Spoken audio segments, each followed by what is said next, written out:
Hello there. Thank you for joining us from wherever you are. We are live from our studios here in Kokomlemle on our digital address GA0992539. Our top stories this hour. Ghana's coronavirus cases continue in an upward surge as 229 new cases are recorded, with death toll remaining 58. We hear from health authorities as they dismiss accusations they are massaging the figures. Also coming up, details emerge on the SDA Health Services Director who died of COVID-19 from Ashanti Regional Health Authorities. 200 more health workers isolate as they undergo tests. We're live in the region for the very latest. And minority in Parliament fumes as Electoral Commission fails to convince them of a compilation of a new register. We're live in Parliament to hear both sides of the argument and how much the EC says it requires to keep people safe for the new registration. We're live on your digital television, also on DSTV 421, GoTV 144. We're streaming live on YouTube. You can send us your thoughts, your questions, your comments on 0540109009. My name is Gifty Andorpia. This is The Pause. Please be my guest.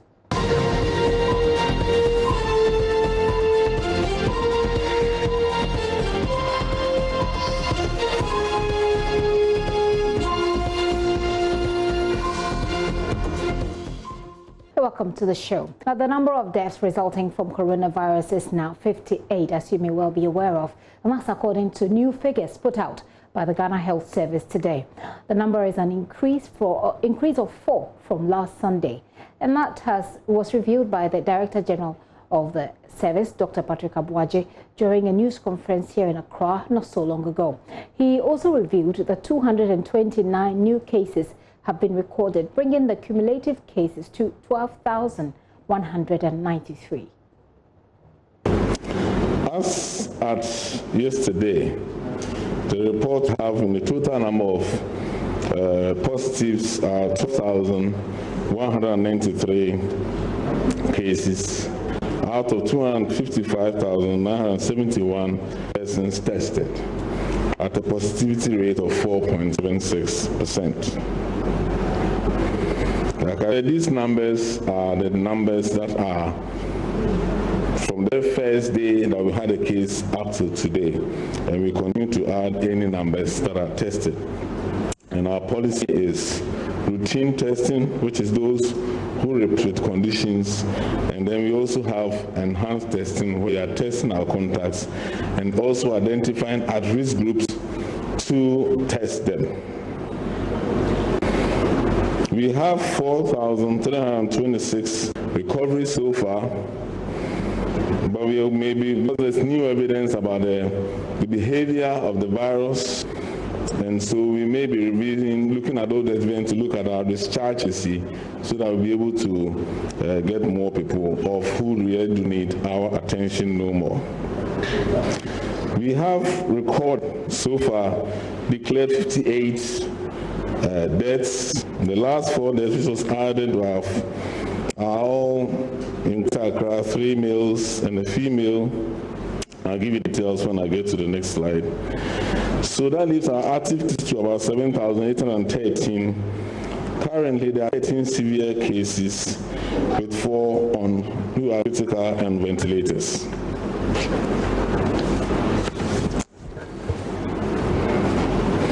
Now, as of today, the new addition is 229 new cases from 9 regions, 9 out of the 16 regions. Ashanti region has recorded 30 new cases, Central region 42, Savannah 34, Greater Accra 32, Western region 17 cases, Eastern 11 cases, Volta 11, and Upper West 10 cases, NOT 2 cases.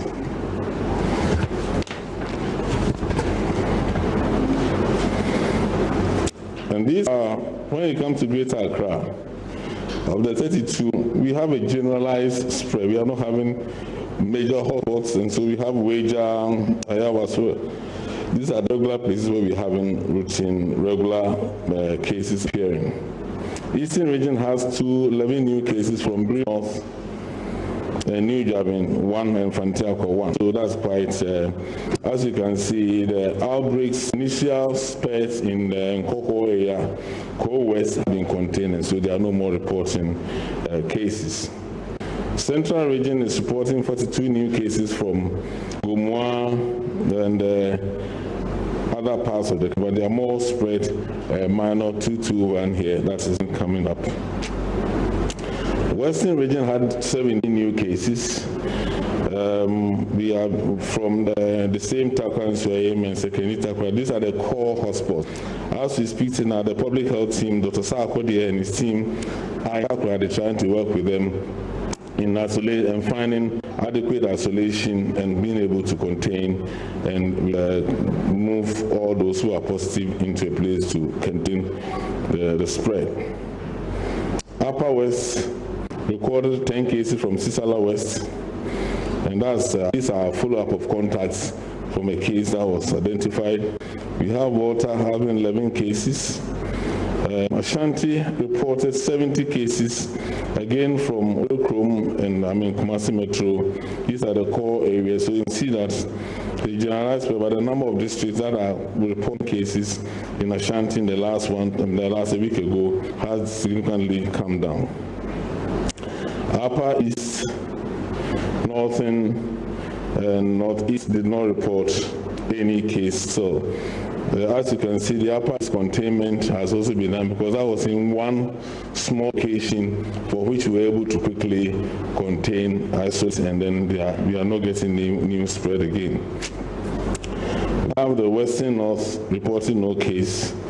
We have Savannah reporting 34 new cases. These are from enhanced contact tracing induced for 2 race groups.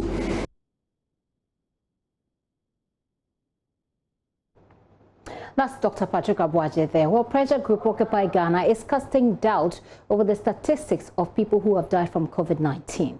In a statement, the group said some anomalies it has detected in the data cannot be a true reflection of the situation on the ground. It explained that as of yesterday, quote, reported 54 deaths so far cannot be right. For example, even though 38 deaths have been reported from the Ashanti region alone, less than 20 of those deaths are included in the national count. If the public suspects underreporting, etc., there will be a loss of trust in the reporting system, and that will have consequences that will influence public behavioral responses. End of quote. That is a quote from the statement released by pressure group Occupy Ghana. But the Ghana Health Service is rejecting the claim that it may be massaging these figures. Here is Dr. Patrick Abuaje again. And I was going to show the procedure. Once a death is reported in the region, we have another case management team that does audit, clear conferencing with them to see what was the cause of death, how was it managed. Is it all the circumstances, the COVID death, how do we confirm? As soon as that is done, they are added. And so you may see a region reporting a certain number. We are not only interested in the number. We want to know whether is treatment appropriate, where are they coming from, do we have the things you need to? So that's how it is being done. So just to say that nobody is deliberately putting numbers. We know the state reps are there, and every Ghanaian will see what situation reports, Greater Accra, Ashanti, all regions supplied. But there is a process because we are only interested in just the numbers, but also validating and knowing what to do. And that's why the whole of last week, its management goes out there to see what's happening in the region. Do we need additional beds? Do we have enough training to manage those cases? So those are the things that we do. So as and when the case management team has a conference with the region, they will clear and the numbers go up and be handed to us in part of our report. Well, Presidential Advisor on Health, Dr. Anthony Nsia Asare, has also been responding to Occupy Ghana's claims. Generate any figures from the policy level. The presidential task force and that matter for the presidency doesn't generate any figures. there is an implementing agency. So this COVID-19 fight is led by Ghana Health Service, the teaching hospitals, and the Ministry of Health is the policy level who is also organizing them, and then we have a presidential task force. The presidency doesn't generate any figures. We see the figures as you have seen here today, and then we then use the figures to plan and monitor whatever is going on. We have shown you exactly the regions and the districts where we are having the COVID-19 cases. So we then target the regions and the districts where we have to send resources there. So I want to repeat once again, we don't generate any figures, we don't manipulate any figures at the presidency, or for that matter, at the presidential task force level. And that is how it is. So I want everybody to take it that the figures that we see, that's what we put forward. Figures that we see, that's what we put forward. And when they put the figures forward, we take it, plan of it, monitor, and then supervise. So are there any generation of figures anywhere? What are we doing with our case management? The Coalition of NGOs in Health says Ghana has taken its eyes off the management of COVID-19. According to the leader of the coalition, Dr. Gabriel Benaku, this has led to a spike in the positive cases that we're seeing within the past few weeks. Ghana has recorded an average of about 282 positive cases each day between June 1 and June 13, with a total of 16 infected persons dying from the virus. Dr. Benaku joins me via Zoom, so we have a quick conversation on this. Doc, thank you very much for your time this afternoon. Why do you say, or why are you of the opinion that government has taken its eyes off management of COVID-19 cases? When you say that, what exactly do you mean? Okay, Doc, I need you to unmute your Zoom because you're muted at the moment.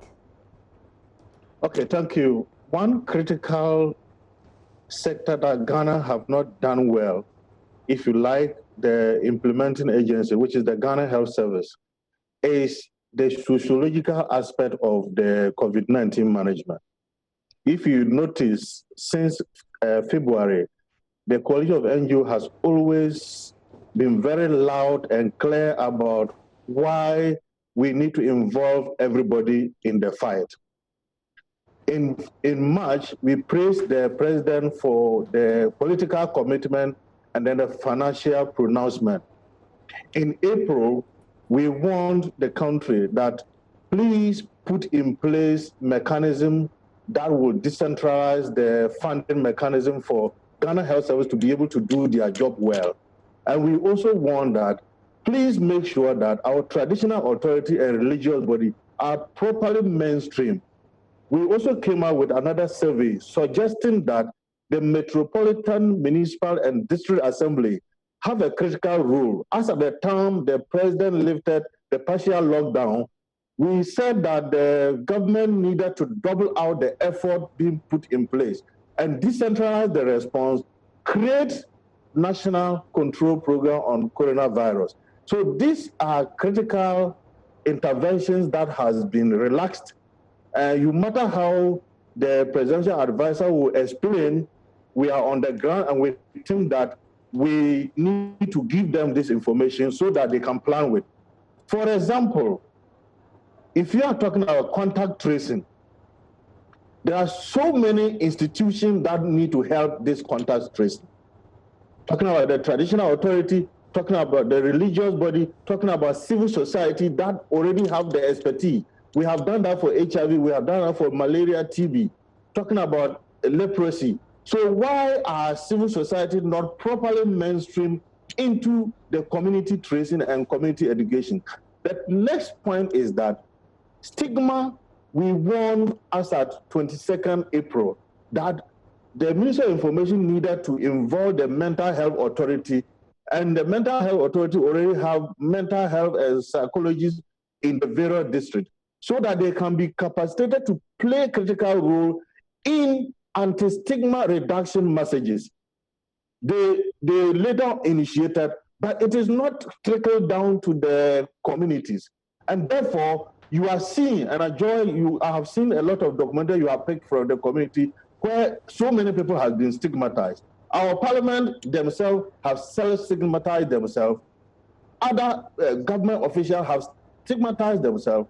And we create activities that do not allow us to go to the grassroots to be able to let everybody appreciate people who already have been treated and they are discharged. We have not promoted advocacy. We have not promoted champions. We have not promoted ambassadors who need to really let Ghanaians know how it is, what one goes through, why we must all preach anti-stigma reduction in the various communities. So the sociological systems and factors that we needed to fuel in to support Ghana Health Service and the Metropolitan Municipal District Assembly have not been much more integrated, and therefore funding has caused the whole thing. So what we are suggesting is that get the traditional leaders on board, support the Ghana Health Service to strengthen their system, increase the number of people who support the social, the contact tracing, and ensure that civil society have been properly integrated as we have done in the other public health interventions. If we do that, everybody will be alert, everybody will support, and everybody will begin to protect one and the other. And that we can really break down the chain of the pandemic. Some people have suggested that we are not even testing as much. They say that because of concerns that have come from people who are supposed to be contact tracers who say they have not had the remuneration promised them. And so they have, some of them say they have boycotted, they've given up. What information is the coalition picking on the ground as far as the work of contact tracers is concerned? Yeah, as part of our research, the equity distribution of access to testing is still inadequate. So there are two critical points here. We are supposed to have helped all the regional hospitals to be centers. And we are tracking the Ministry of Information, Ministry of Health, Ghana Health Service, who promised that they were going to calibrate the existing health facilities that have TB laboratories, that they can calibrate to ensure that all the regions can do the test and report. That we have not seen. We are still tracking when they will do that. But the truth is that we needed these testing centers in all the regional capitals. And even within the region, there are capacities within the region facilities, both private and public facilities, that you can allow the testing to be there. So we do not support the idea that you pick a sample and you travel over 200 kilometers before you can get the results. That is not a proper health system. So that is one. The second aspect is that we have our research centers. So far, apart from the few pronouncements we have seen pronounced by Noguchi and a few other, what is government doing about our research so far? You cannot come to the podium and just tell us about how the figures are increasing. But you need to tell us the science behind that and what the scientists are doing for Ghana. That, if you don't do that, the psychologists and the psychiatrists will not be able to package the messages that can calm down the depressional nature the country is going through, and that can also support the country in the role we all need to play, including the media. We need to have timely information. We need to have scientific information, as the ministry report that they are moving the country based on science and data. We are not seeing the practical nature of the science and data that they are talking about. Okay, so lack of the practical explanation of the science behind the figures. You think that that's playing a part in the way people perceive the seriousness of this disease? Yes, psychologically, I can change my behavior towards a particular practice if I'm empowered, if I'm educated, and if I'm supported. So the three things make a change. So you cannot provide superficial education that cannot move people to attitudinal change. And all that we are saying is that support the municipal, metropolitan, and district assemblies with the Ghana Police Service, together with the Ghana Health Service, including the social structures in every district. That is the traditional authorities, the religious body, civil society, and other recognized private institutions. Let them come together in a very transparent manner to agree that we want to do 1, 2, 3. That is not forthcoming.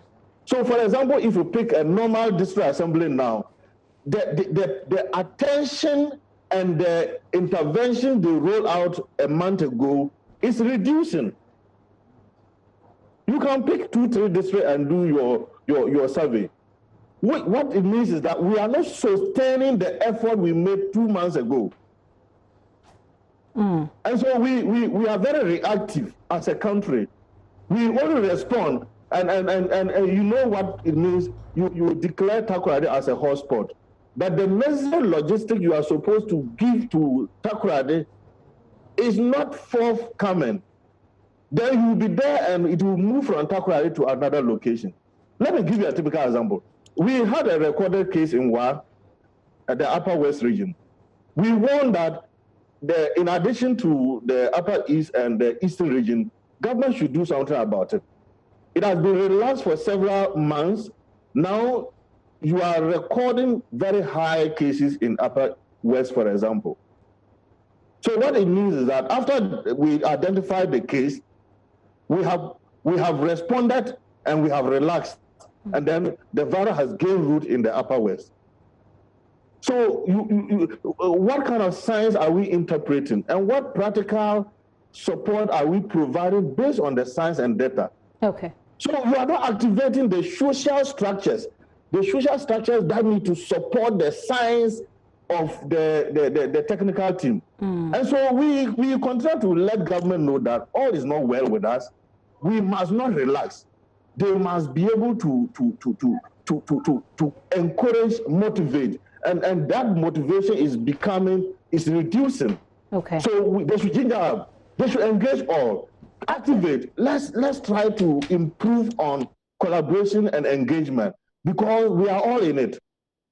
To find out from you, as a coalition of NGOs in health, to what extent have you engaged medical authorities on this particular issue you have raised? My sister, we have done our best. There's no institution in Ghana that have done surveys comparable to the coalition of NGOs in health. And if you trace our story from January, we have done 16 surveys.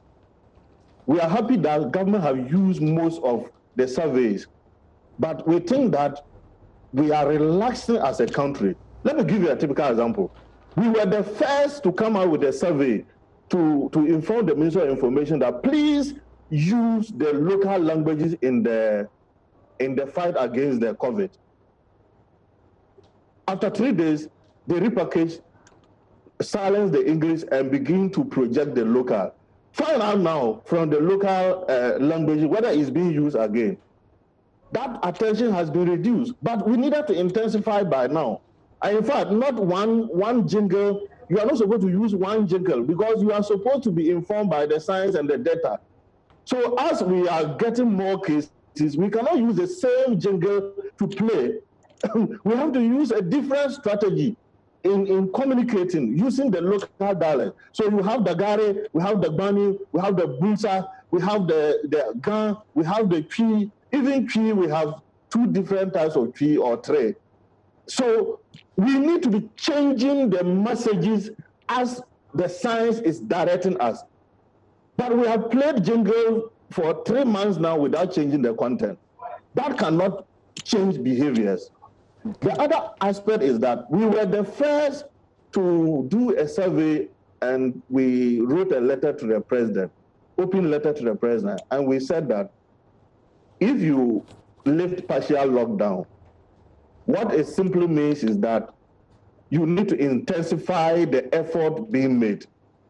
You need to double the logistics. And you can trace from your media, we have given you such releases. You need to double up that. Then we also came out on the same platform and told the president that if you are lifting or if you are ending your executive instrument, you cannot go ahead to just lift it without passing another executive instrument for the use of mask and social distancing. It was just 3 days ago that the president officially announced that it is now a law. How many months? More than a month. And so now that it is a law, we hope to see that the necessary logistics should be provided to the Ghana Police Service. The necessary logistics should be provided to the Ghana Health Service Regional Task Force. They will also intend decentralize the logistical support to the district. The third point in our research we recommended is that the ordinary Ghana Health Service will perform creditably if the centers within the areas that government earmarked or the Ministry of Health earmarked are provided with the necessary logistics. Okay. My sister, I can give you evidence of districts that have places earmarked for them to be provided with logistics in case of cases, then they can keep both the suspected and infected. I see. But you can go there and you find out that the two scenarios do not have the necessary, what do you call it, washrooms. So the bottom line... You cannot keep people, two different groups of people for them to use one washroom. This is not public health accepted. Okay. So it means we are really not supporting the districts to be up and doing and to be really prepared. Right. And that is what we keep on telling government. Every day we have data. Every day we keep on talking. Please, let's support the Ghana Health Service at the district level. They can do the job. Okay. Mr. Dr. Benaku, thank you so much for your time this afternoon. He's the General Secretary of the Ghana, I beg your pardon, he's the chairperson of the Coalition of NGOs in Health, Dr. Gabriel Benaku, joining us this afternoon, raising key issues there as well. He talks about the testing centers that are needed, the fact that testing centers are needed across the country, the fact that we need to understand the science, or government should communicate the science behind the figures that they give us and what the scientists are doing to help change or shape behavioral patterns, and how they have done surveys, several of them, how they actually forewarned a month ago about the need to make wearing of masks mandatory before lifting of restrictions were done. Well, the General Secretary of the Ghana Medical Association, still on case management, Dr. Justice Jansen, spoke earlier on Prime Morning. He's been explaining that our healthcare institutions are already overstretched. The increasing case count is a source of worry to everybody because it clearly indicates that there is significant community spread. Now, the knock-on effect is that we are seeing a lot more symptomatic cases at the various health facilities. Now, as a country, if you look at our approach, by and large, we have identified some facilities as the main or national treatment centers, whilst the various health facilities, as and when, also try to create some room within their limited, health infrastructure to see if they can accommodate some of these patients. So as the base, i.e. the case count goes up and we try to see a lot more symptomatic cases, what we are beginning to see is that some specialized areas like those who need critical care and what have you, clearly we are beginning to be overstretched. The health professionals themselves are also getting overstretched. Even outside Accra, the cases are increasing. Dr. Jansen there speaking to my colleague Daniel Dazi on Prime Morning. We'll take a very quick break here on the pause, but still to come, we'll talk about the calls for a focus on behavioral change, because they have soared, but people continue to defy the orders to wear face masks. We'll take you to town for you to take a look at what people are doing as far as adhering to that mandatory wearing of face masks is concerned. We'll have a conversation. How do we change this behavior? I want to hear from you when I return. Text us on 0540109009. When I return, I'll read your messages. Do stay with us.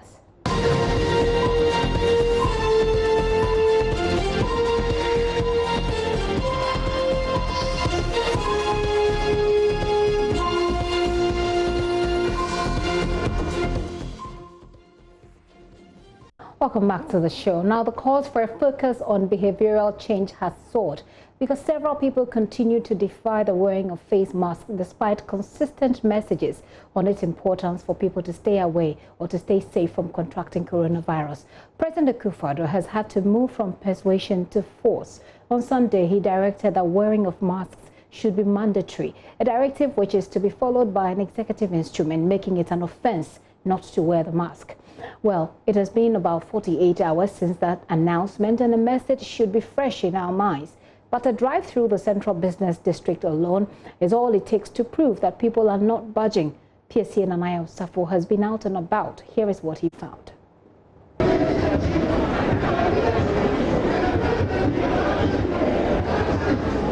The novel coronavirus may be a recent canker, but the trait of indiscipline is not and continues to stifle the state's efforts in fighting the pandemic. Ghana now has more than 11,000 confirmed positive cases, with about 50 more dead in the country. JoyNews is in the Central Business District of Accra to check how seriously the threat of this virus is taken and what people are doing in terms of discipline, wearing their face mask and following other directives given by state. Yeah, to say I read any mum see a ho. In Tiawa, no pipe penny yesterday, say I read no, ever call my Amayansi and Wato, and no penny yesterday. Oh, people know better now in Shamas now, or Becca Sound Tomo, and no I saw into Subabo, whom by Senate or be free a Chibanova, or no Sabbath Tomo say I don't swear found and no penny yes sure. So Pamela is a trader here, as you heard her explain. She says that most of them have not heard or seen of this coronavirus itself, but they believe in its existence, and as such, they are taking all measures possible to keep safe within this period. She also says most of her customers demand that she must have her nose mask on at all times, and for that reason, she also has hers in place. We move on to the next lady here. Oh, Obiba, yeah, Max, near Wobi. Ton adika cry or sanitizer ya nsusia ya ko huru yensa na ye use na ye ko ye ni mo anu no na mask no umwa you say umwa na mo ye umwa na mo say wo sha ya hometo kakra Yaminti.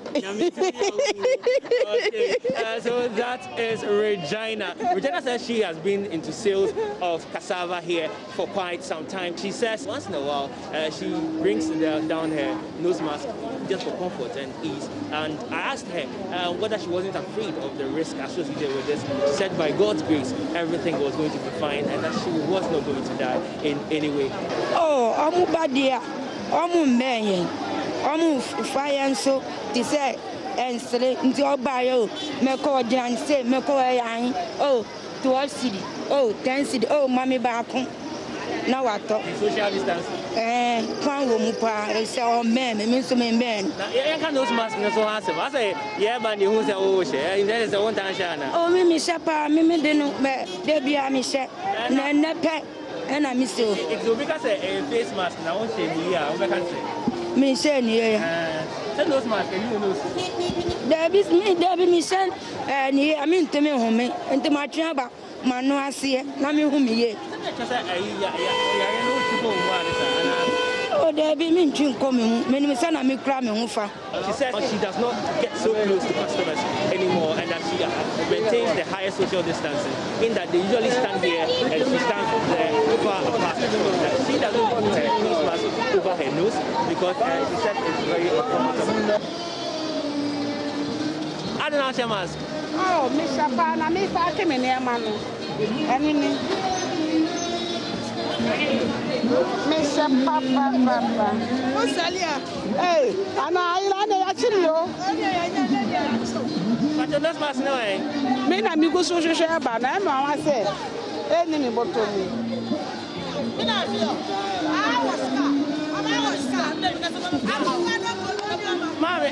Mommy, we are not much you say they say yeah to Yalian, say me where you are. Sanka me here, and you ma rush me. We are made the way. No, Jammy, we are. No, Jammy, who say. No, Jammy, say. So she says, well, you saw it right there for her. So I asked her where her nose mask was, and she had to reach deep down into her apron space to find it. It was covered amidst plastic bags and some other clothes and others. And she says that she's fine so long as after finding it, she uses sanitizer. Nose mask, you know, get money no day. Money no day for nose mask? Yes. See money day, see I get money, I go buy them. Even money no day, the bag in the market no good. I no sell them, I see on my own. So you don't have 5 cedis on you to buy nose mask? I know it once they no get. PC Nanaya Osafo, who was out and about there. Joining me on Skype is Dr. Phyllis Dako Jeke. She's a health communication expert and also a senior lecturer and head of departments of social and behavioral sciences. Doc, thank you very much for your time this afternoon. Good afternoon, my dear. Okay, so the general conversation, the general conversation is to understand how we can get behavioral change out of Ghanaians as far as this is concerned, and because this is a public health issue. We've struggled with sanitation, etc. But this is a public health issue, so essentially you'll expect that people are concerned about their health, but it doesn't look like that. There are 3 different categories of people I see here. Those who appreciate the disease exists, but are not wearing it anyway. Those who are wearing it, but wearing it wrongly, and those who are in denial. Take them one after the other for me. These 3 people, how do we get Ghanaians to understand that there is a real threat out there? Sticking to these 3 categories of people. Yeah, thank you very much. So you are drawing attention to these 3 categories of people. We have the first, those who are not wearing at all. And then we have those who are wearing but not wearing it very well. Yeah. And those who do not even believe that there is any kind of disease that would actually require that they wear. Just to do a little bit of linkages, your reporter was also making mention of a few things that I want to draw attention to. Okay. He mentioned the fact that out there are people who have heard, right, about coronavirus disease, and there are those who do not believe about its existence. A number of things that we draw from on this, right? So when we want a behavioral change and we are using communication as a tool, there are concepts or there are things that are relevant here. So the first one is what we call awareness, right? So when you want to measure awareness or you want to know who is aware of a particular phenomenon, in this case, which is COVID-19, then all you are interested in is who has heard of this. So in communication, in sending out messages, who has heard about COVID-19? That is one. And the next level would be knowledge.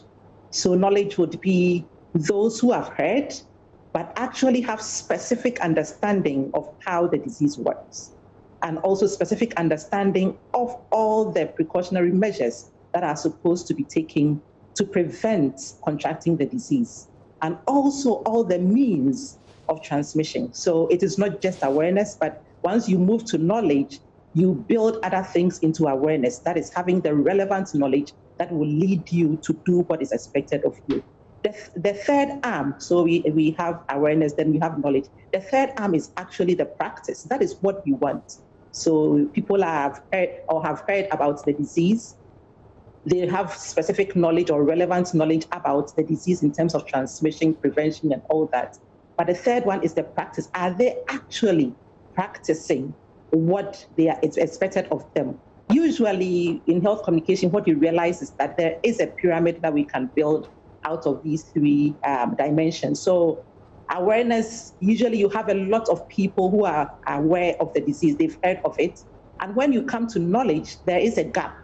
you don't have the same number of people who have heard of the disease translating it into knowledge. And even when you get to practice, it becomes much more smaller, the number of people who are practicing it, which means that at each level, as we are going higher of this hierarchy, we drop out. So we are sending out lots of information that COVID-19 is there. However, we are not actually impacting people with the relevant knowledge that they are supposed to have. And in between knowledge and practice is what we call the self-efficacy, and creating an enabling environment so that people can actually practice. There is also a gap. So even those who have the knowledge, they also still have a gap in there in trying to practice it. So from here, just like you were asking me, those who are not wearing the nose mask, yes, they have heard that there is a disease, but do they really understand the transmission, modes of transmission? Do they really understand ways in which they are supposed to act so that that they will prevent themselves from actually contracting the disease? And if they do they have the means, do they have the enabling environment to practice these precautionary measures that are being spelled out by the government, the Ghana Health Service, and all other state authorities? So with this background that you have given us, if you were to advise on how to put this together in a communication material or in a communication campaign that works, where do we start from? All right, so thank you for the question. So where do we start from? Just a little bit of background. So in March, when we started recording the first few cases, we know that the president came to us to actually tell us that we have recorded cases and citizenry were supposed to do A, B, and C. What we realized at that time was that the information flow was very, very top-down. So we would all be sitting behind our television sets or behind radio sets and listening to the president speaking to us about COVID-19. Beyond that, there was no way of understanding what was going on. However, March, April, May, we are in June. We are being expected to build other communication channels.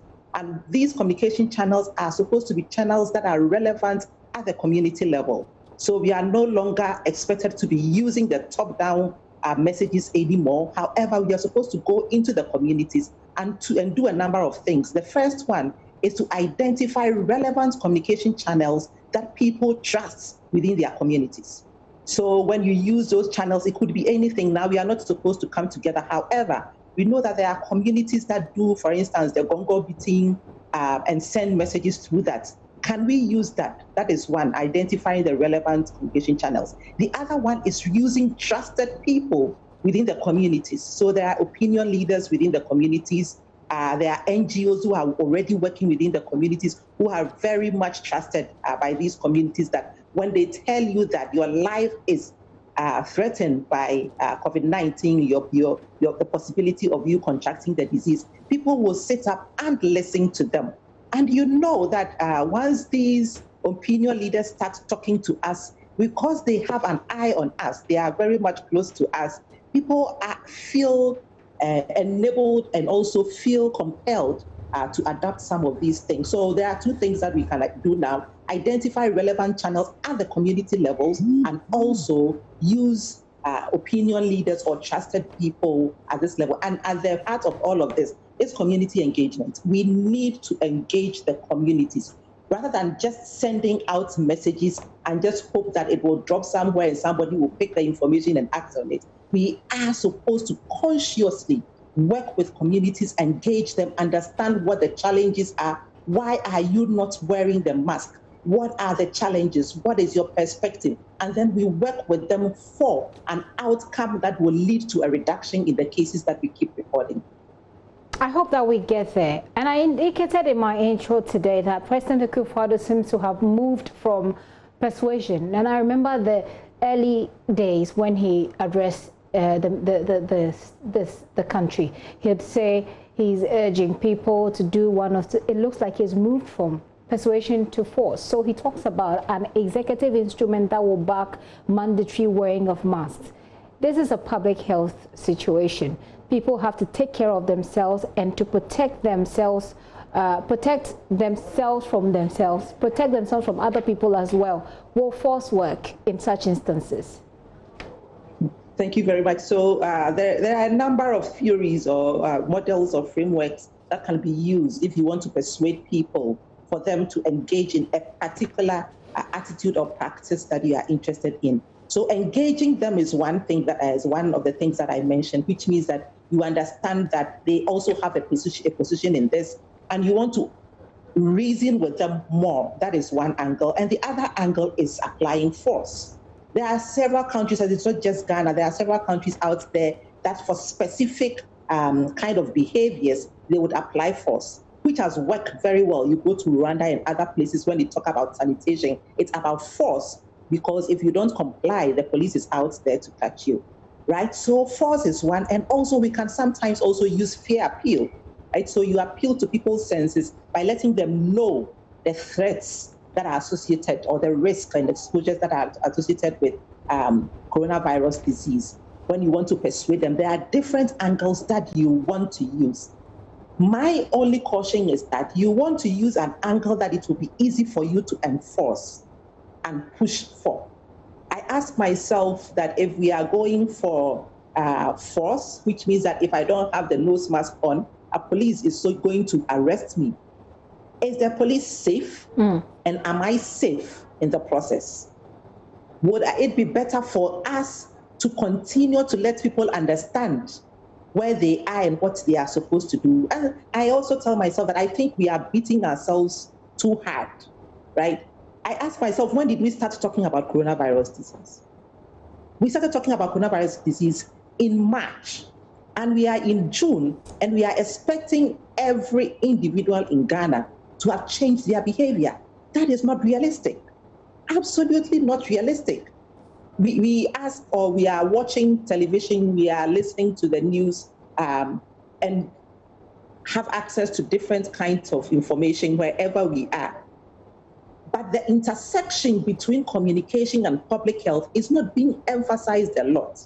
So, for instance, different kinds of information that the media houses would have given out to us. Yes, they would be giving out information. We might take it and use it if we please. However, whenever there is an intersection between communication and public health, it means that there should be specific approaches that will be used for specific outcomes. And the outcome here is behavior change. So we are not just giving information out there, but we are also trying to assess how the information is being received, and can we modify the way the information is going out there. I think that we all have a role to play here, not just governments, not just the individual, the media houses. We also have a role. We need to rethink how we give the information out to our viewers and also to our listeners. Talking about rethinking the mode through which we communicate this issue, is fear an effective tool? That's an interesting question. So we've done a lot of research when HIV and AIDS started. Some of us were very much interested in HIV and AIDS, and personally, I took to studying the communication tools that were being used to communicate about HIV and AIDS. So this is in the early 2000s and also the late 90s. I had the opportunity to actually assess images and also jingles that were out there that was pushing HIV and AIDS as a threat. What we realized down the line was that the fear appeal may have worked initially to put fear into people for them to change their behaviors. However, the disadvantage of that is that we create the stigma and the discrimination. So unfortunately, you are thinking that people should be afraid of the disease. However, they transfer that fear from the disease to the person who contracts the disease, which is very unfortunate. And we have realized over the years that communities and societies have not been able to manage that very well. So you push so much fear into people that when you mention the disease, that anybody who unfortunately had contracted the disease becomes the victim, and everybody is running away from them. So fear, I would cringe a little bit away from that. I believe that if we take the route of using science, communication, and empowering communities to lead this fight, we would go far rather than putting fear into them. That's the second time we've heard today, right here on the show, the need for the science to be applied in sending this message across. Doc, I'll say a very big thanks to you. Thank you so much. I'm sure that as the days go ahead, we'll have to come back to you, so we'll have more of these conversations in the hope that it will educate people and it will bring people that behavioral change that we all require. Dr. Phyllis Dakon Jeke is a health communication expert and a senior lecturer, also head of Department Social and Behavioral Sciences at the University of Ghana. So fear, false persuasion, appeal, science, what do we go for and how effective will they be? Our Foreign Affairs Minister Shirley Ayokoboche says 250 Ghanaians from the UAE will be arriving in the country today. She says this forms part of government's phase 2 evacuation plans to bring home nationals who are stranded abroad. The phase 2 evacuations, which mainly comprise privately arranged charter flights as well as evacuations earmarked from now to the end of 2020, is as follows. Evacuations from Nigeria on the 4th and 11th of June the 4th brought in 7 persons, Ghanaians, and on the 11th we received 70 returnees who, as we speak, are undergoing their 14-day mandatory quarantine.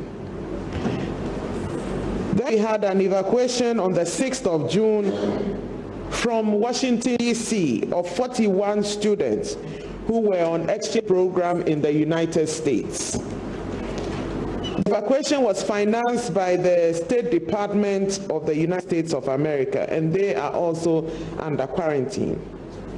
We have also received on the 6th and the 9th of June a total of 19 Ghanaian mine workers, and they are also in a hotel under quarantine.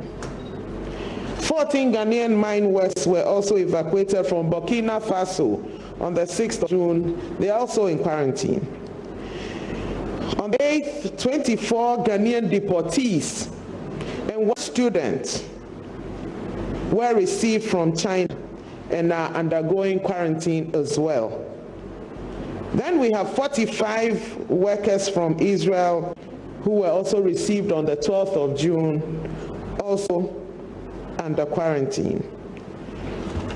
The ministry took advantage of charter flights arranged by the governments of Egypt and South Africa to evacuate their stranded nationals in Ghana. So the South African government, the Egyptian government were bringing in flights to evacuate their nationals out of Ghana.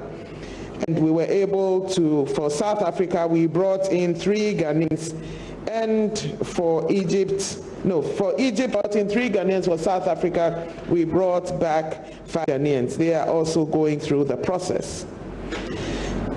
All these evacuations have been successfully executed. The third phase of the evacuation exercise began on the 12th of June with the arrival of the first batch of 254 stranded Ghanaians from Dubai. In addition, 141 students who completed their French language proficiency course in Benin Republic were evacuated on Saturday 13th June by STC buses and are undergoing the 14-day mandatory quarantine. We expect to receive the second batch of 250 stranded Ghanaians from UAE today, the 16th of June. And then the following assisted evacuations are also in the pipeline. Tomorrow, the 17th, and Sunday, the 21st, we have over 400 Ghanaians who will be coming back home. Also on the 19th, we expect 13 Ghanaians from Burkina Faso. They will come by road. And then we are looking at also bringing back Ghanaians, totaling about 195 from Lebanon on the 19th, like I said. Then we'll be evacuating Ghanaians from New York, from Washington, D.C., from China, Guangzhou, And China, we are looking at the end of the month, as well as end of the month for Washington, D.C., and also for New York. We are also planning evacuations, and we are discussing it for the Ghanaians within the continental Europe area. And there are not that many, but discussions have started. Discussions have also started to bring back home Ghanaians in other parts of Africa. Foreign Affairs Minister Shelia Ikobochi there. We'll take a very quick break. We'll be right back. Do stay with us.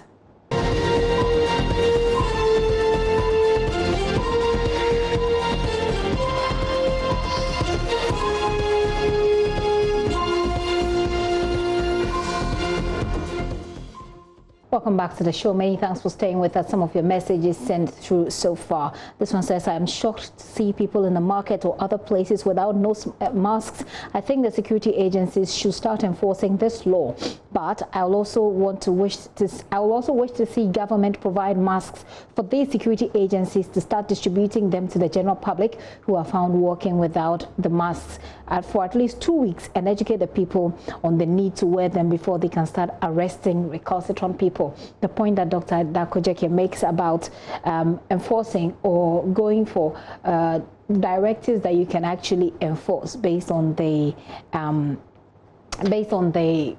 resources essentially that are available to you. Someone says we should encourage more people to wear the mask in the right way. This one is sending the message from Bekwai. It says, Nana Kwame from Asante Bekwai. Do you know that the body here going by, okay, I'm not sure what you mean. It says that, do you know that Bekwai have cases recorded here and still the bars are working? You mean the bars are open there? I think you should report them to the authorities, because bars, drinking spots, to be precise, are not supposed to be open. This message says, I do not believe that the COVID-19 figures are manufactured, but I strongly support what the NGOs and civil society are saying. The government has actually laid its hands off the fight. That is why we have this spike in numbers. I support that there is always underreporting of the cases that the GHS director said is not true. The regional directorate sometimes will confirm cases, and it will take more than 3 days to add it. You mean for the national to add it to their figures? We need to intensify public education. This is from Yakzu Zakaria from Yendi. Let's look at some of our stories. We'll come back to the messages. Now, Upper West Commander of the Ghana Prison Service and Assistant Director of Prisons, Francis Selom Hagbe, has disclosed that tests conducted on all 117 inmates of the Wa prison have tested negative. As a result of that, their main focus is to prevent other inmates from contracting the disease. ADP Francis made the disclosure when he received food and other items from the Upper West Regional Coordinating Council to help the fight against coronavirus. From the Upper West region, our correspondent Rafiq Salam reports. The Wa prison currently holds an inmate population of 117, comprising of 30% remand and 70% convicted prisoners, meaning the prison constructed almost a century ago to take care of less than 100 inmates now has exceeded the threshold. Despite the huge number of inmates at the 10-cell prison, and with the advent of COVID-19, authorities here have the onerous task of ensuring that overcrowding at the prison is dealt with. Upper West Regional Commander of the Ghana Prison Service, Assistant Director of Prisons, Francis Selom Hagbe, in a brief remark after receiving donation of food and non-food items from the Upper West Regional Coordinating Council, stated that due to adherence of strict health protocols, all 117 inmates tested negative. Invariably, it will help us to strengthen our response to COVID-19 and also improve the welfare of prisoners. We want to use this opportunity to inform you that with collaboration with the Regional Disease Control Unit, we have tested all inmates of Wa Central Prison, and all the results prove negative. ADP Francis Selom Hagbe said their focus now is on prevention and has put in place several measures to ensure that they achieve that feat. As at now, as part of our response processes, they don't have physical contact with inmates. They are allowed to come, bring them gifts or whatever they are bringing to them. They identify the inmates, the items are handed over to them through an officer, but they don't have any direct contact with them. Also, church services and other social gatherings or NGOs that visit the prison, and we have curtailed all those things. So that's what we are doing for now. And all officers must also wear nose masks before entering. They wash their hands, their temperatures are checked before they enter. That's what we are doing for now. And we have placed Veronica buckets in vantage points inside the prison for the prisoners to be washing their hands as often as possible. We've also got some vitamin C, which have been giving them to boost their immune system. Upper West Regional Minister Dr. Hafiz Bin Salih presented the items on behalf of the Upper West Regional Coordinating Council, worth a little over 10,000 Ghana cedis. It is our collective responsibility to ensure that our unfortunate brothers who are in prison are catered for, and which COVID-19 people who are sent in there need to be studied and monitored for some time before they are accepted and put in prison. As a result of that, that has placed some burden on the prison authorities. So as Regional Coordinating Council, we have decided to come to the aid of the WA prisons by donating these items to them. I want to therefore use this opportunity to appeal to all and sundry that our prisoners need their assistance. So please come to their aid. Reporting for JoyNews, Rafik Salam. Wow. Still on COVID-19 and its infection rate on health workers, we take a look at the Ashanti region, where Director of Ghana Adventist Health Services, Dr. Paul Amotreme, has confirmed that the medical director of the Kwadaso SDA Hospital has died of COVID-19, but with underlying health conditions. The 48-year-old Dr. Harry Usubuating was found dead in his room on June 13, 2020, few days after he was complaining of being unwell. It is true that the medical director or medical superintendent at Kwadaso SDA Hospital in Kumasi has passed away on the 13th June 2020 in the morning hours. And when the matter or the news was reported to us, a team was dispatched to take a sample to test, to establish what might have led to the demise. And when the results came, it was established that it was due to COVID-19, yet with underlying health or medical conditions. By the grace of God, our workers, they are stable. We've met them, we've spoken to them, and we've strengthened them. We've also fumigated the hospital, and now work is ongoing. Everything is under control. It's obviously a difficult situation. Dr. Amotreme also revealed that 200 workers of the hospital are undergoing COVID-19 tests, which means they have to be isolated. We should be rest assured that our workers, they are stable, everything is under control. For this reason, there is a need for us to test them, for them to know their status. Because the doctor was working in the hospital, he was doing ward rounds with some of the workers, and being the medical director, he was chairing a lot of meetings. So we strongly believe that some of our workers may be at risk, and for them to be on the safer side, it will be more expedient to test them all. So we've tested them, yeah. And we are waiting for the results. We trust in no time the results will be out. And when the results are in, then it will also help us to know the further action which we will take.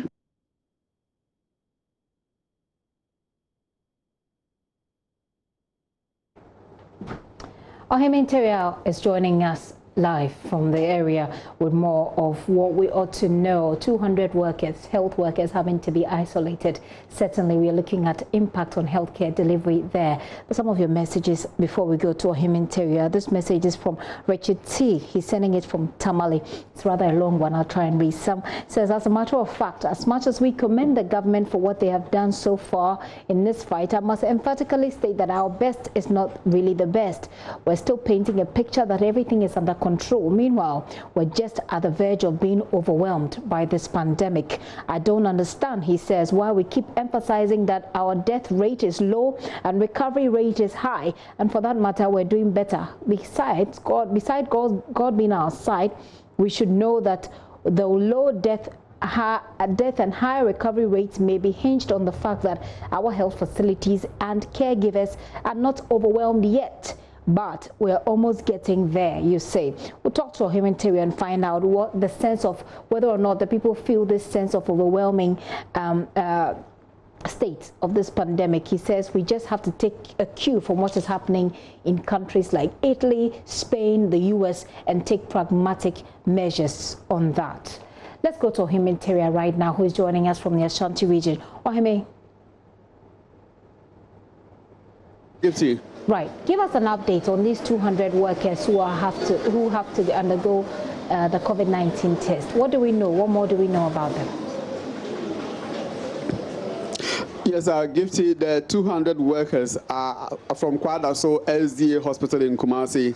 The Ghana Adventist Health Services believe that some of the workers, some who were close to the doctor and worked with him on routine medical and ward rounds, could be at risk of COVID-19.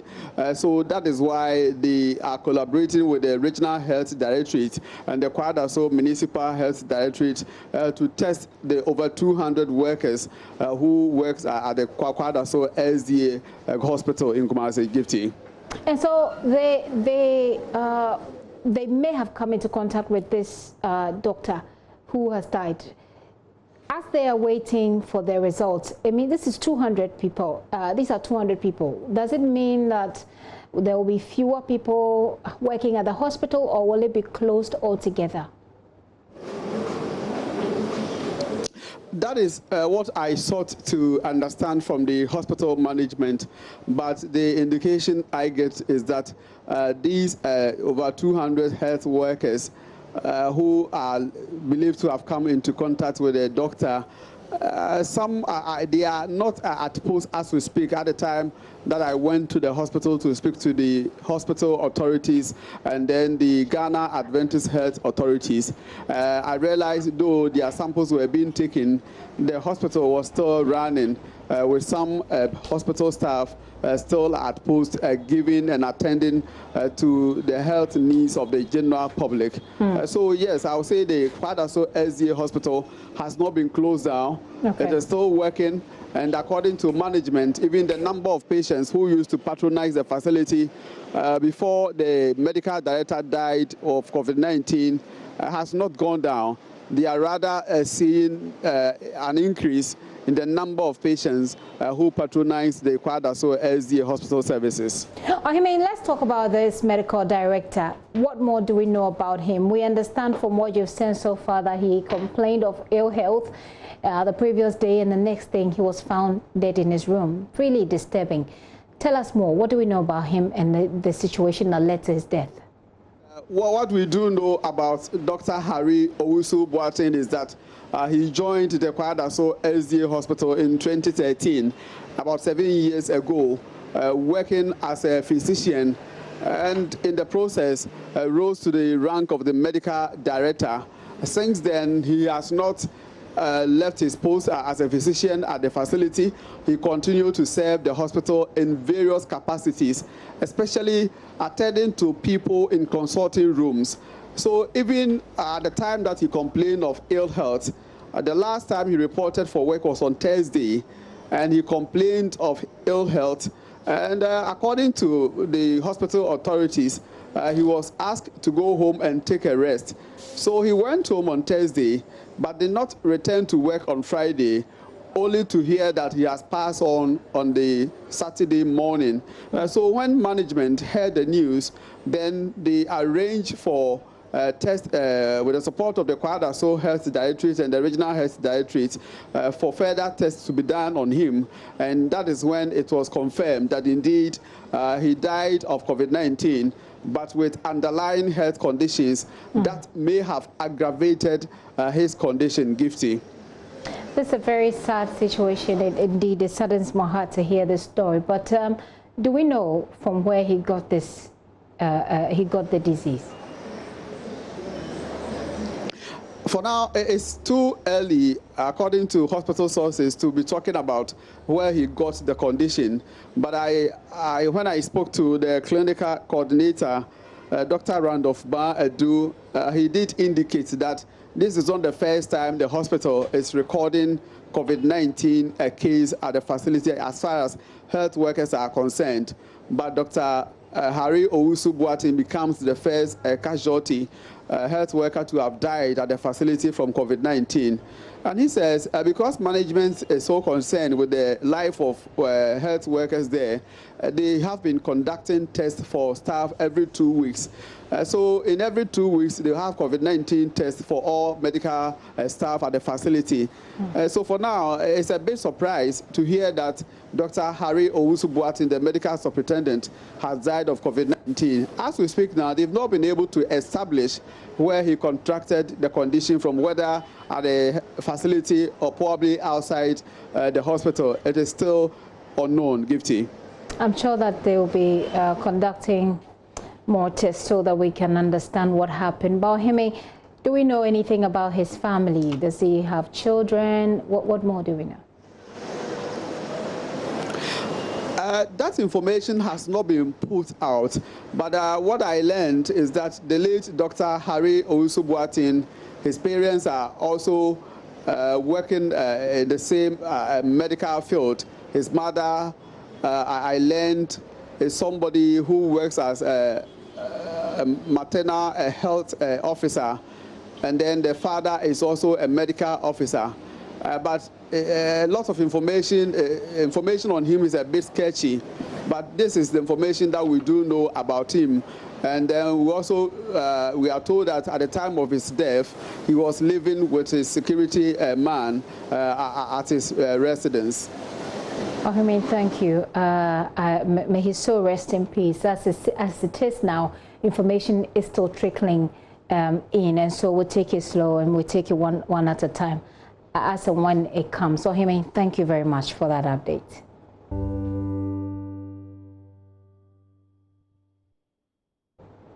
Let's go to the intensive care unit of the Komfo Anokye Teaching Hospital. It will, for the next 2 weeks, operate at half capacity after most doctors there were asked to go into isolation.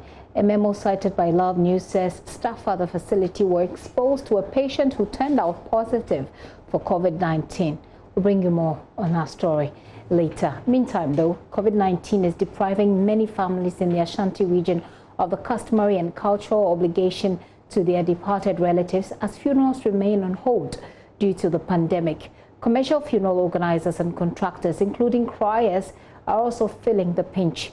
My colleague Ohim Interior of our health desk again has been assessing the economic impact of the funeral ban on families which have lost loved ones. Here is his report.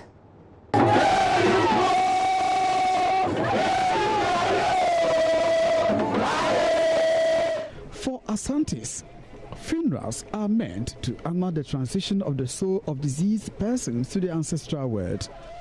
Such rites are uniquely and flamboyantly done under the strict Ashanti culture. Funerals have become serious business in social gathering to mourn the dead and also make merry. The coronavirus pandemic has, however, caused many funerals to be postponed, called off or reduced to quick burial services. It means the usual hard grief process is put on hold, becoming a more difficult terrain to navigate. Naomi Mensah Ejay lost her 76-year-old father, Francis Kojo Mensah, an ex-military officer, 8 months ago. Oluma ifrimu 16th November no.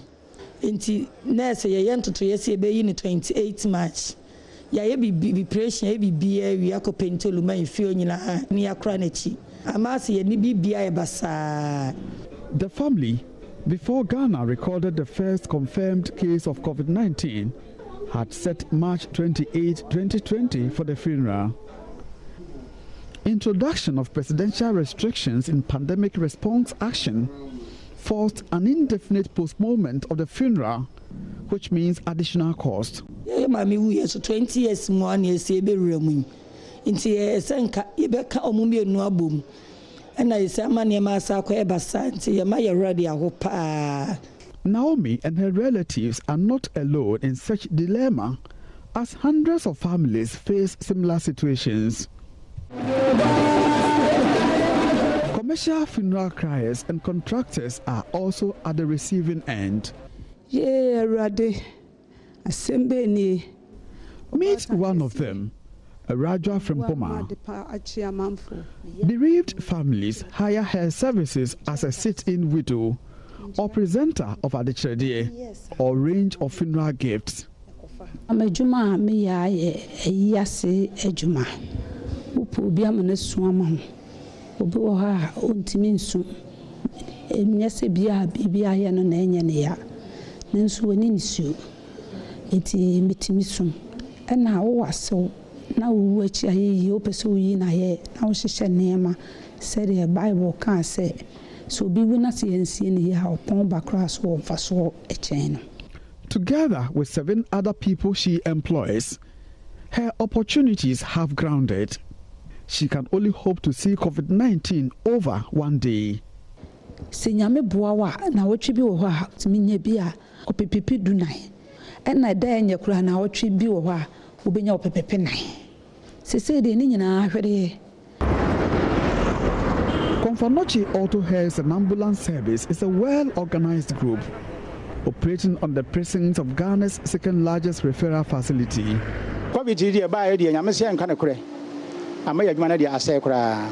When the news team visited the terminal at about 5 p.m. on Friday, tens of them had been rendered idle.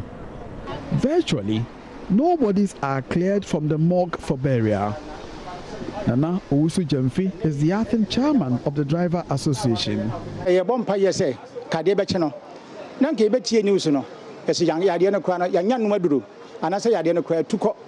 From Kumasi, for Joy News, Oyinmintiria reporting. So let me take you back to the intensive care unit at the Confanochi Teaching Hospital, which we understand for the next 2 weeks will operate at half capacity. My colleague Erastus Asaridonko is on the ground for us with details. Hello, Erastus. Yeah, Gifty. Erastus, what can you report from there? Well, so information we are getting from the ICU of the Confanochi Teaching Hospital is that many of the doctors have been exposed to the disease because of a polytrauma patient they attended to about 4 days ago. And so as we speak today, many of them have taken the COVID-19 test and they are expecting the results within 24 hours to know their fate. So currently, as we speak, the ICU is not running as it should be. Doctors are not available to attend to all cases, and so they are restricting themselves to cases that need urgent attention, emergencies, and then referring the others. That is what we have. But then the isolation centers that we have at the Confanochi Teaching Hospital and the Kumasi South Hospital, we understand, are overstretched, and currently they are full. What I'm hearing from doctors is that they are seeing severe cases now. People are coming in with cases that are not asymptomatic as we used to see. People are now getting sick. And so it's overstretching the facilities that they have to the extent that at Confanochi, they are bringing some of the cases closer to the wards, which is not advisable. So as many as 200 people, 200 health workers who have been asked to isolate. Erastus, I'm wondering how people who are coming in with these conditions you are mentioning feel about it. Did you speak to some of them? What did they tell you? Well, the few doctors on standby are now attending to just emergency cases. And so many of the families who have come in with emergency cases will have to wait for their turn. And if they are not able to attend to them in a matter of a few minutes, then they are referred to other facilities. But in Kumasi, it's only Komfo Teaching Hospital which can really advance the kind of care that people need. So it's coming as as a worrying situation for families who are here and people who want emergency care for their patients. And for you, what have you observed being there today? What can you see there? Well, I can see, I saw patients who are gathered outside. You know, there are strict enforcement of health protocols currently, and so patients are not, families are not allowed to enter the intensive care unit unless they nominate one person to go in there. So you can see many patients outside. In the morning, there are those who brought people to be attended to. They will have to be triaged, and if they think that your case needs urgent attention, they will attend to you. I saw patients, people who have taken their people elsewhere because they feel that their condition is not so urgent and that they can seek health care elsewhere. That is the situation we have here at the Komfo Teaching Hospital. Erastus, thank you for that update. Erastus Asari Donko, who joined me live from the Komfo Teaching Hospital in the Ashanti region capital of Kumasi. Now, the World Health Organization is warning of a second wave of coronavirus outbreak as over 100,000 confirmed cases have been reported worldwide each day. Director General of the WHO, Dr. Tedros Ghebreyesus, in his latest address mentioned that it took over 2 months to reach the 100,000 mark, but now that is a daily norm. He cautions the world leaders to stay alert to the possibility of a resurgence. Globally, more than 7.8 million cases of COVID-19 have now been reported to WHO, and more than 430 deaths. It took more than 2 months for the first 100,000 cases to be reported. For the past 2 weeks, more than 100,000 new cases have been reported almost every single day.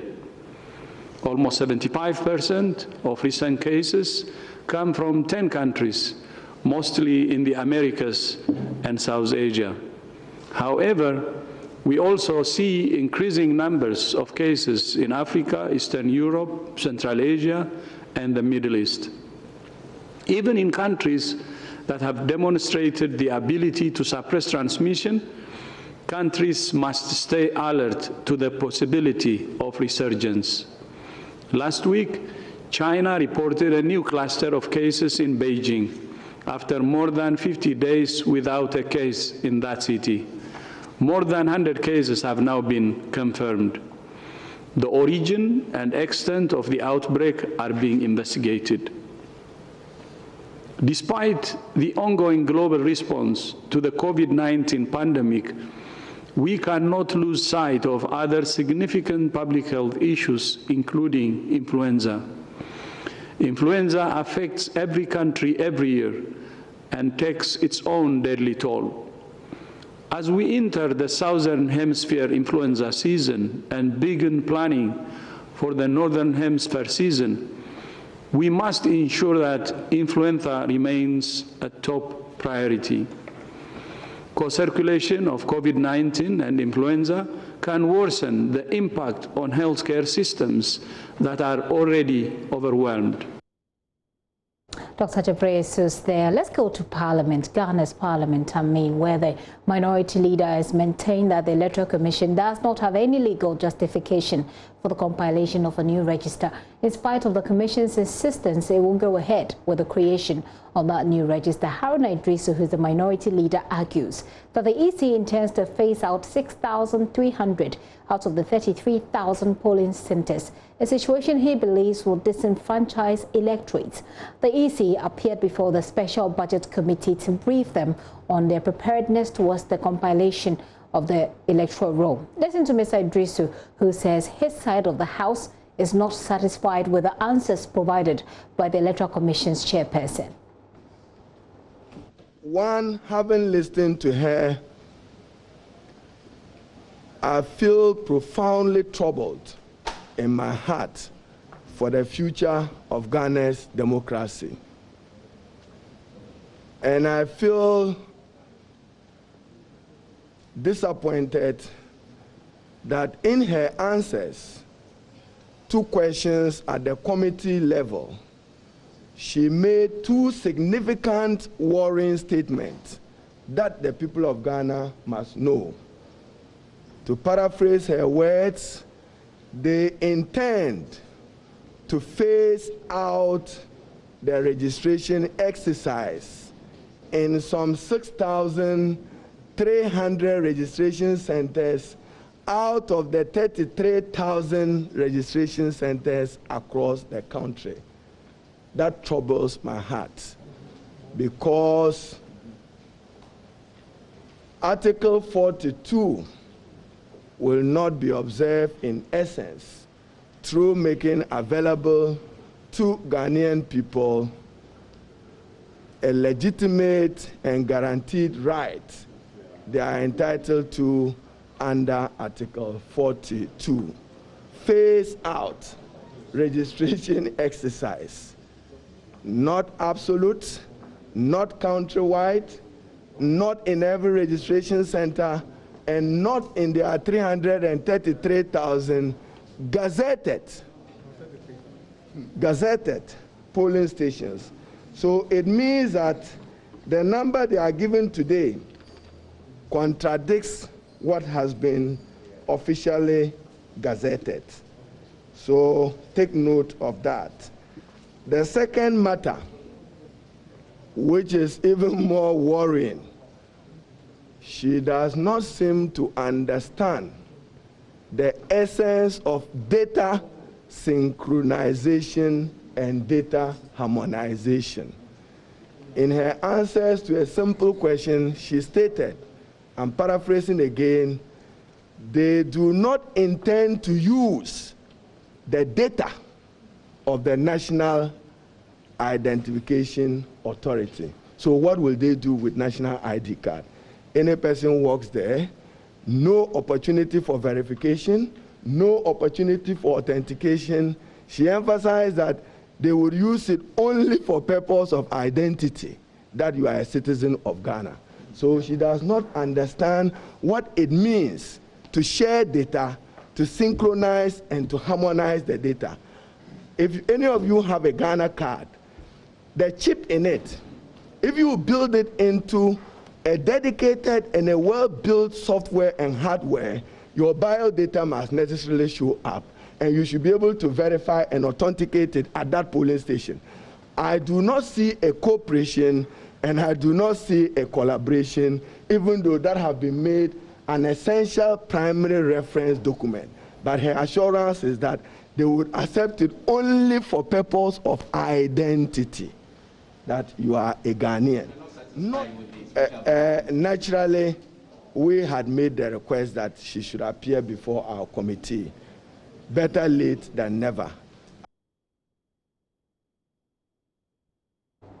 Haruna Idrisu is a minority leader there in Parliament. Kwesi Baka-Wilson will bring you more of that in our other bulletins as he's still in Parliament. Now, the countdown to the governing New Patriotic Party's parliamentary elections has begun as aspirants race to capture the hearts and minds of the delegates this Saturday, June 20. The primaries will be held in all constituencies with sitting MPs, with the exception of Ayawaso West Wugon.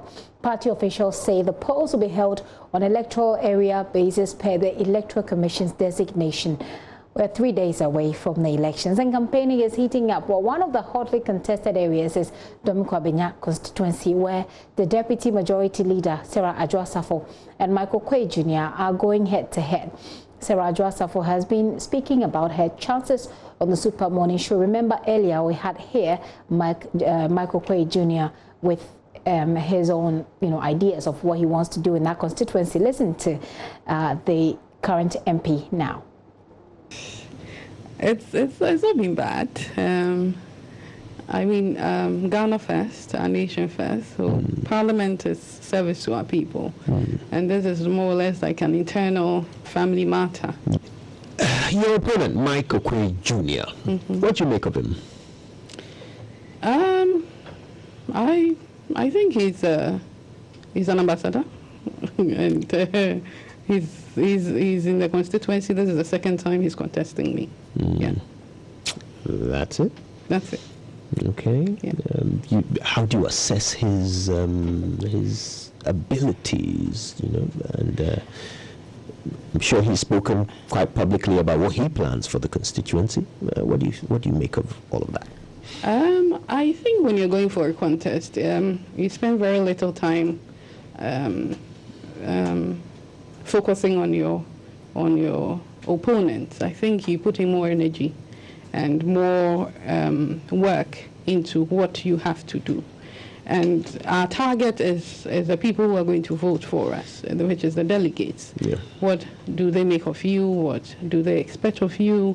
And what they make of your representation of them in Parliament and in the constituency. So myself and my team, I think we've focused more on the delegates who are the key makers more. It did get a bit heated at some point, you know, some things were said. It's 2012. It was like that. It's always been like that. So for us, it's no news. They're always coming like that. Yeah. Do you think it's unfortunate? Do you think you could have done without some of these? Oh yeah, sure. Yeah, exactly. Yes, we could have handled it much better. But I think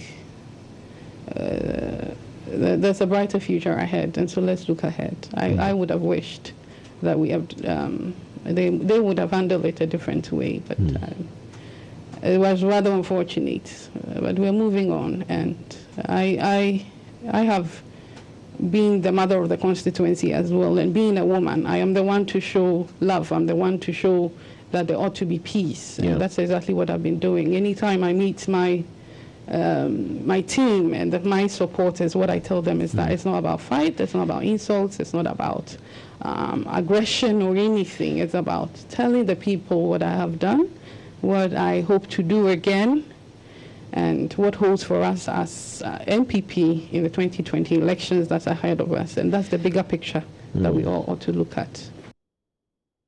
Let's listen to George Anda, Member of Parliament for the Ewutu Senya West constituency in the Central Region, who wants to maintain his position on that seat. Evidence is clear that we have been able to do more than what we came to meet. And people in the Ewutu Senya West, to a large extent, are extremely proud now to be saying that they come from Ewutu Senya West. And I think that those are the messages that are cutting through to the delegates. You talk about even the kind of unity in Ewutu Senya West. You're coming from a situation where the leadership that was in control was not uniting the constituency.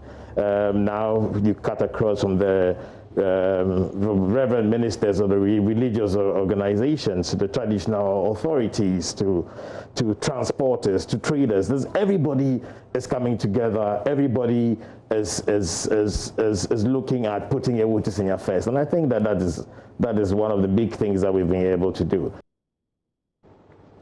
All right, so before we call it a day today, I want us to have a conversation on education. It's one of the key things we're having to deal with, especially in these days of COVID-19. You know that you have to school at home, do so many things at home. Well, the Commonwealth Enterprise and Investment Council has introduced especially designed accredited courses to increase the knowledge and employability of Ghanaians during this era. So whilst you're taking care of your children's education, here is an opportunity for you.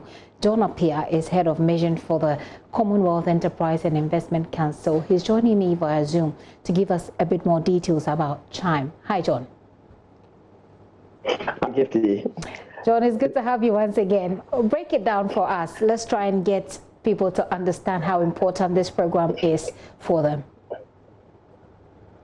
Well, I think as you said, the CHIME stands for Commonwealth Home Individual Management Education. And it's all about being able to provide skills, knowledge, and qualifications to Ghanaians during COVID. Because we realized that during this COVID season, a lot of people have lost their jobs. A lot of people have been at home. And due times, we've designed this special 36-module program for them, such that by the time COVID is over, which we hope very soon, they will come out with great new qualifications that will put on their CV. They'll come out with more knowledge, they'll be more employable and more beneficial to their employers and to Ghana in general. So be more employable, be more beneficial to the people who have employed you at the moment. Can you tell us about how it fits into the how does it fit into people who already have skills? What kind of different skills are we looking at here for this to provide? Well, Gifty, I'm going to confess to you, I'm actually taking some of the courses. Some of the courses are things like project management, operational management. As the account proverb says, it's never too late to learn new skills and to update yourself. And there's nothing like too much education or too much qualifications. So this is specifically for people who want to upskill themselves. If you want to learn new things on project management, maybe you've been an entrepreneur who has thought you never needed it.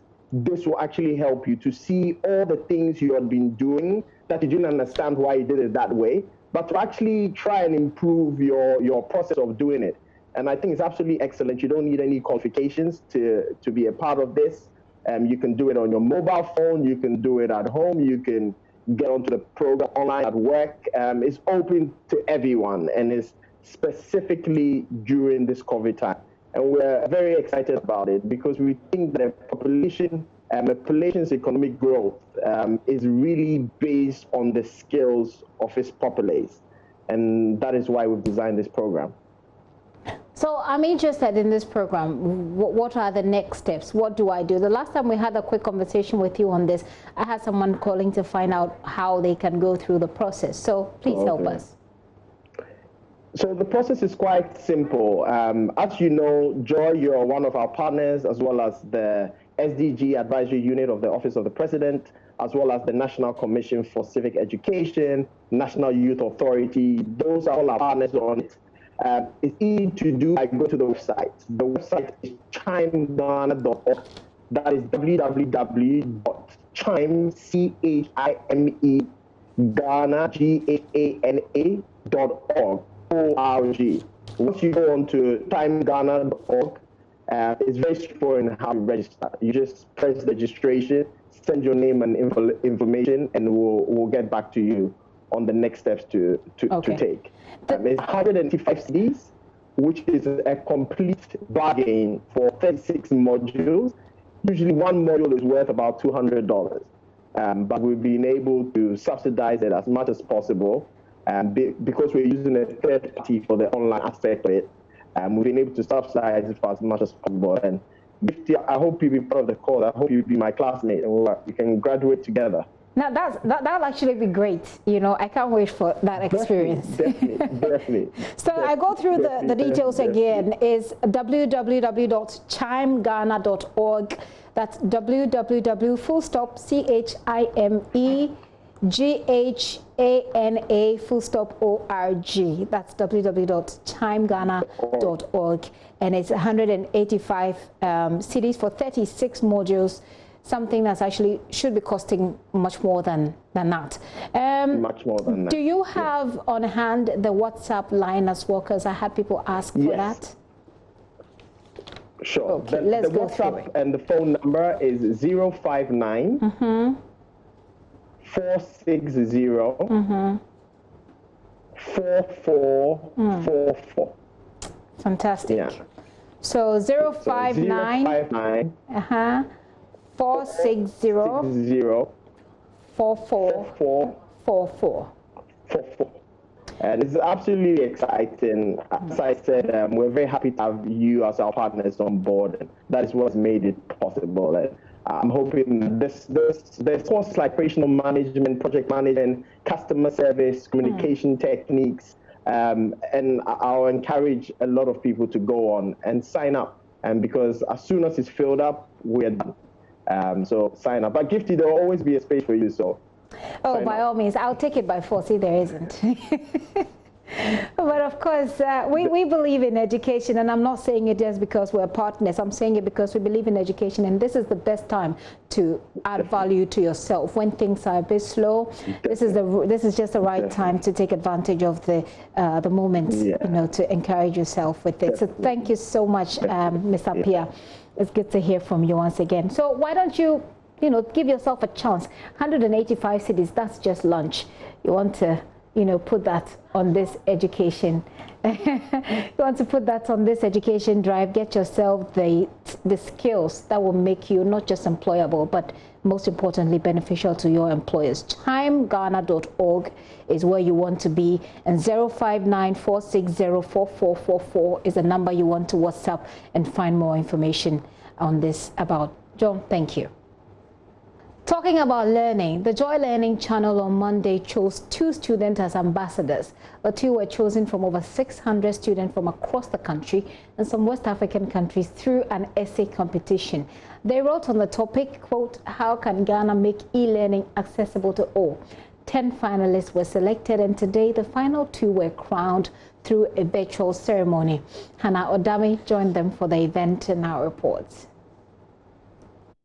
The Joy Learning channel is the first ever educational channel in Ghana with a focus on junior high and senior high students. They are taught by teachers on television. 15-year-old Nanabina Chiredua of the Yasantua Girls Senior High School and 14-year-old Tete Famous Benson of the Blencoe RC School are the new ambassadors of the channel. For the next 1 year, they are expected to disseminate information from the Joy channel to their communities as well as their colleagues. Channel manager of Joy Learning, Nana Iya Asiedu, shed some light on the competition. We designed this concept to give them the opportunity to improve on their writing skills and to also give them a platform to share topics on national issues affecting them directly. One of the judges, A.C. Ohene, managing news editor of Adum News, also explained how the selection was made. Usual GPS, the grammar, punctuation, and